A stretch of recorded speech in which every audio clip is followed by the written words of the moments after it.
방금 들어온 속보로 MBN 뉴스 7 시작하겠습니다. 최근 북한이 러시아를 도와 우크라이나의 전쟁에 파병을 했다는 외신 보도가 잇따르면서 진실 공방이 벌어졌었죠. 우리 정보 당국이 북한이 특수부대 등 모두 12,000명 규모의 병력을 파병하기로 한 것으로 파악이 됐다고 밝혔습니다. 러시아 해군 함대가 1990년 이후 처음으로 북한 해역에 진입해서 청진, 함흥, 무스탄 인근 지역에서 북한 특수부대 1,500여 명을 이미 러시아로 1차 이송을 완료했고 조만간 2차 소송 작전이 진행될 예정이라면서요.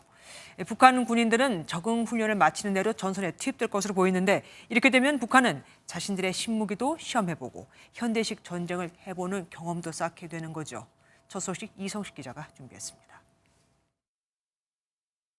연해주 우스리스크 소재 군사시설에 북한 인원 추정 400명이 모여 있습니다.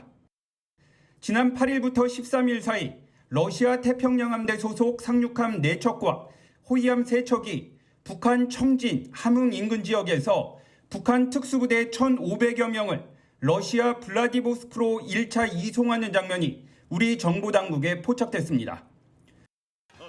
북한이 러시아를 돕기 위해 우크라이나 전쟁에 대규모 파병을 결정해 이미 병력 이동에 착수한 겁니다. 국가정보원은 북한이 특수부대 등 4개 여단 총 12,000명 규모 병력을 우크라이나 전쟁에 파병하기로 최근 결정한 것으로 파악됐다고 밝혔습니다. 북한 지상군의 대규모 파병은 이번이 처음입니다. 러시아와 북한의 어떤 거의 군사 동맹에 버금가는 그런 어떤 이 상호 러브 협약을 맺고 있기 때문에 추가 파병을 할 가능성이 매우 높다.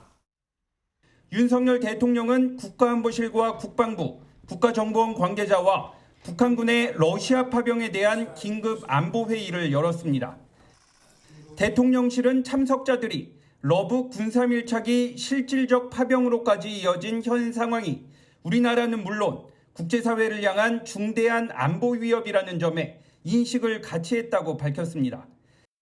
그러면서 국제사회와 공동으로 가용한 모든 수단을 동원해 대응해 나가기로 했습니다. MBN 뉴스 이성식입니다.